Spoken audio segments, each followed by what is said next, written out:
Welcome, everybody, to Season 2, Episode 4 of the weekly Quantum World Detangled.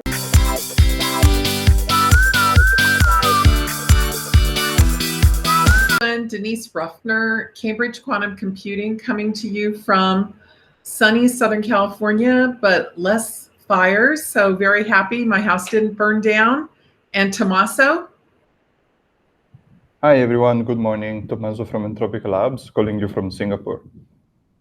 And today we also have a special guest, Tennin Yan from König.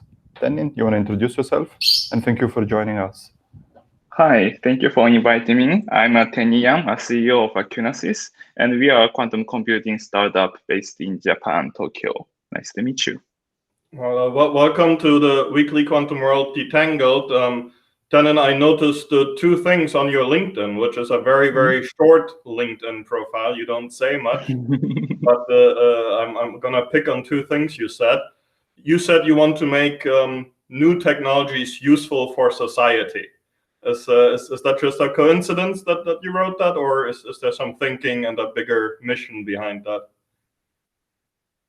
I actually think it's kind of big mission that I got. So when I was actually not the quantum physics background, and I was doing machine learning when I was in the universities, and I'm really interested in machine learning like 5 years ago. But currently, the machine learning, there's a lot of AI startups, so it's coming to society. We have machine learning in our society, so it's kind of for me, it's done. So what I thought is that I want to do something new, that technology, that it's really seed technology that didn't come to society yet. So I want to make that kind of new technology. And when I was like 2.5 years ago, I met with Keisuke Fujii, and that he was really, ambitious to make this technology to the world. And I talked with him for a long time, and we founded the company together. Yeah, that's kind of our story. And another thing you said right after that line was that you want to make quantum computing industrially useful. And there's a big debate, amongst some people. You have folks like me who are all about use cases. Let's use our quantum computers and do things. Denise and I talk about batteries all day long, and looking for something more exciting than batteries. Others say we're not ready. We gotta stick to the science. So what's your philosophy about making it useful and your timeline? Okay, so what we think the most important thing is like really, the small application is okay, but something industrial relevant. So we want to we are focusing on quantum chemistry, and actually we are more focusing on like the display material, like photochemical materials, that kind of materials that has more quantum effect than battery. So the battery is a huge industry, but making some dye to paint your house, that's not big industry. But if you can make a functional dye, that will be also make kind of small industry. So what we are focusing on is that really making anything that is okay, but something industrial relevant applications. So we are focusing on quantum chemistry now. So I'll take over from here and say thank you, Tennin, for not saying you're focused on batteries. I feel like I've been calling André for the past week and saying, I just talked to another person that wants to focus on batteries. And it seems like everyone I ran into last week wanted to focus on batteries. So thank you. Why don't you tell us just a little bit more about the quantum computing environment in Japan? Okay, thank you. So that's a really interesting question. So like maybe you know about D-Wave, that quantum annealing is also a hot topic in Japan. And soon, in recent days that like Fujitsu, Hitachi, they make kind of quantum inspired algorithm. They thought that using the running annealing, we don't need to use something quantum, just using classical hardware, we can simulate annealing. And after that, there's one startup called JIJ. They find out we don't need even that kind of chip. We just use CPU and GPU. And kind of quantum annealing is a big, field in Japan. But also, like as you know, the first NISC application, or also for current quantum computing application, will be chemistry. And in Japan, there's a really strong chemistry industry in Japan, and there's a lot of chemical companies in Japan, and they are, how to say, not making like something plastic, or they are really focusing on the functional materials. So they have to have a lot of resources developing new materials. And like what we said, the lithium-ion battery, there's a really, how to say, strong patent in Japan, and they are also focusing on next generation batteries currently. That will be interesting. But yeah, so that's kind of really interesting field in Japan, that there's a lot of chemical industry in Japan starting focusing on quantum computing. And they might, how to say, in Japan, the chemistry is strong, industry is strong, but mainly the experimental chemistry is really strong. So they do a lot of testing using in their facility, but they want to transform to digital, making this research more digitally. So that's what we are helping them right now. Thanks. That's very interesting. I think we share a common customer, JSR. But what I wanted to ask you another question. What quantum computing providers are you working with, or have you worked with? And also, quantum computers, everybody says are 5 to 10 years away. Do you think they're 5 to 10 years away, or what timeline do you give them? So as far as we published in papers, what we are using is the Rigetti computings, their devices, and also IBM devices. But to be honest, we are more focusing on the simulator. So currently the simulator is a lot more powerful than kind of real devices. So, and what our company is focusing on is not focusing on, how to say, running algorithms on real devices, but more on like developing new algorithms. What if we have like the really good devices, and what we can do with that devices? We are more focusing on that rather than executing that algorithms on real devices. So we are really focusing on the chemistry right now. And sorry, what was the second question? When you think kind of quantum computing will be here, is it 5 to 10 years away, or what is that number? You think 5 to 10, or? So we are really focusing on NISC devices, and we think that if we can have like the 200 qubit really low noise quantum computing devices in like 3 to 5 years. So that's kind of our timeline, and our focus is doing something practical, industry practical in these 3 to 5 years. That's kind of what we are focusing. Great answer. Love that answer. Can you tell us a little bit about your company? How big is it? How many people do you have? How long have you been in existence? Just give us a little history. Sure. We were founded in 2018, and it's been like 2.5 years right now. And we have really small team, like 9 people in our team right now, and 6 has PhD. And that's great. And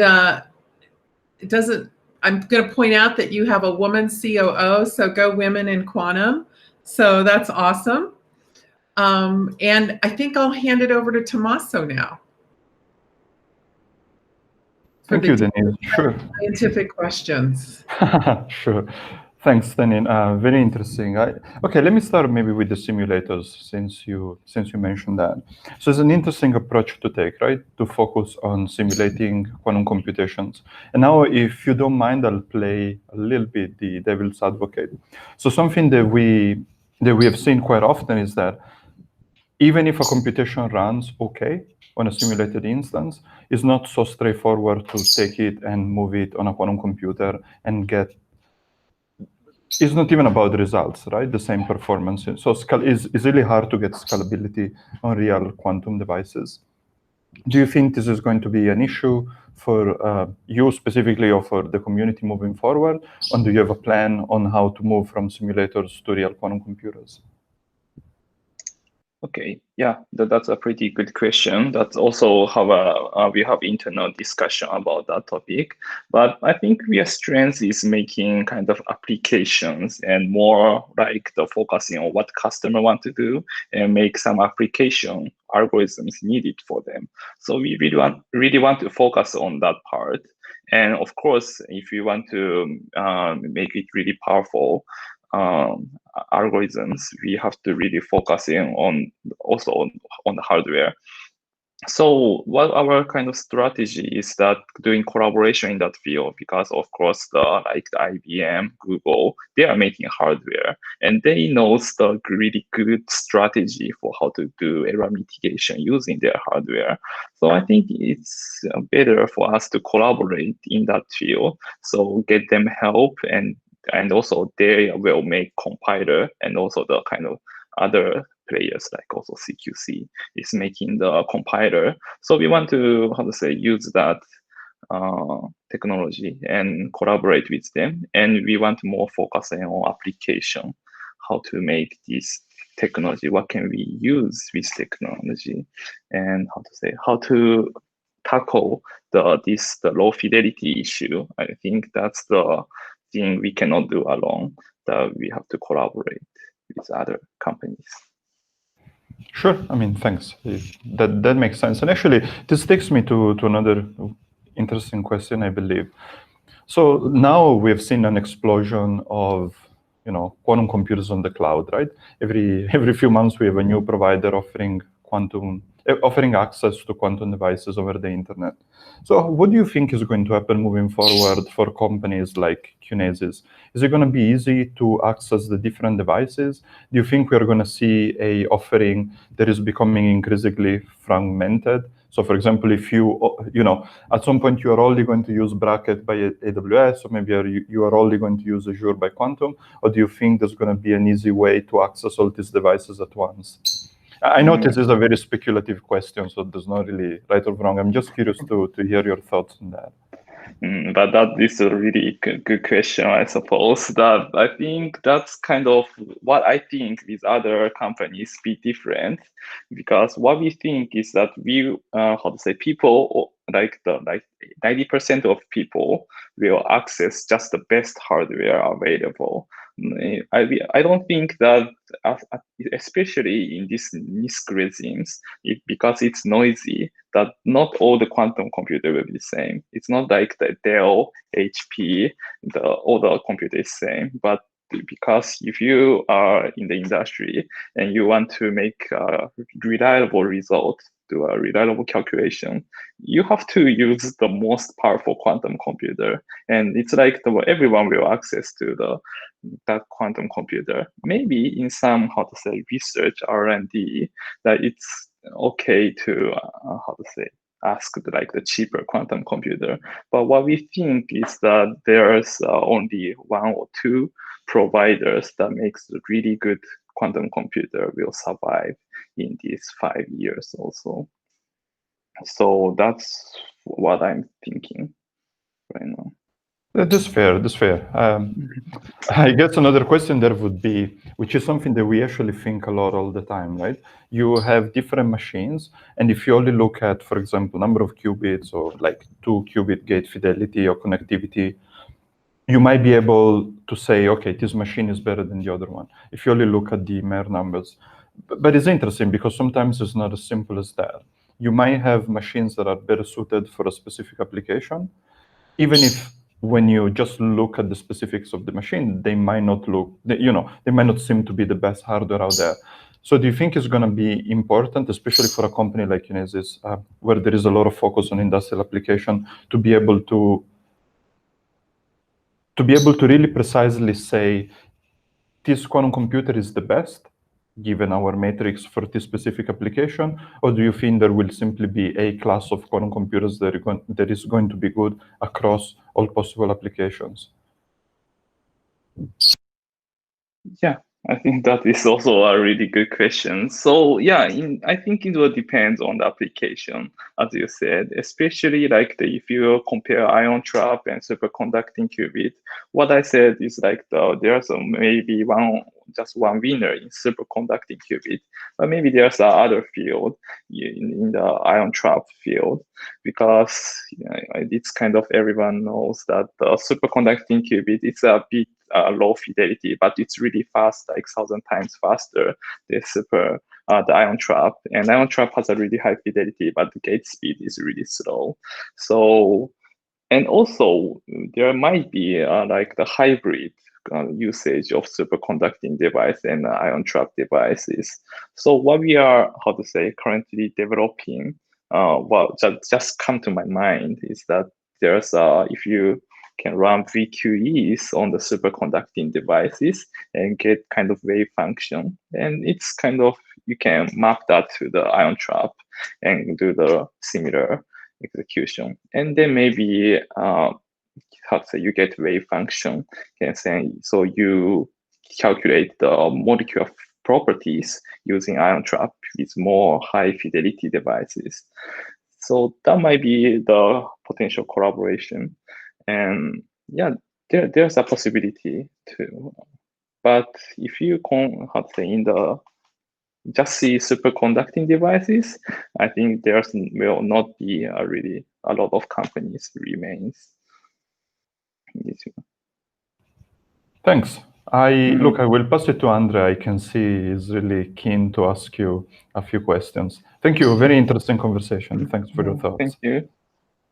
And that is 12 questions. Tennin, it is time for our little personality fun quiz. So I have 12 questions for you, and the goal is to give spontaneous answers, one word to one sentence, very, very short, but just kind of what you're emotionally feeling. This is not about right or wrong. So a couple of questions about yourself, and then quantum as a technology. Are you ready? Yes. All right. What would you say, Tennin, is the principal quality of your personality? Principal quality. Okay, I think I will go with honesty. To be really honest with our customer. What is the quality that you desire most in an entrepreneur? The quality I desire.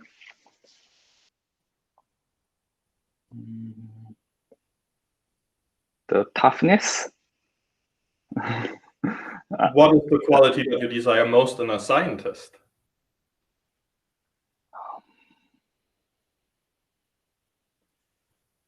I think I will go with engineering skill. That I think I can come up with a lot of ideas, but I want to, lack the talent to make that better.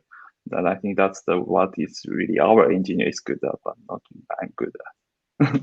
So that's what Elon Musk said at his annual meeting 2 days ago. What is your best virtue? Sorry, pardon? What is your best virtue? Sorry, I didn't get the virtue. Yes, your best virtue. What do you think is your biggest strength?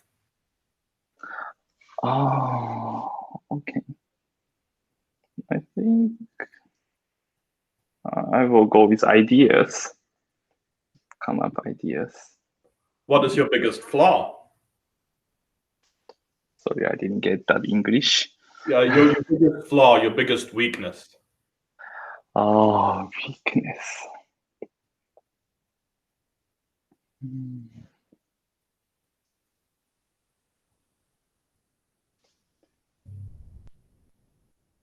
Sorry, I couldn't come up with that. Oh,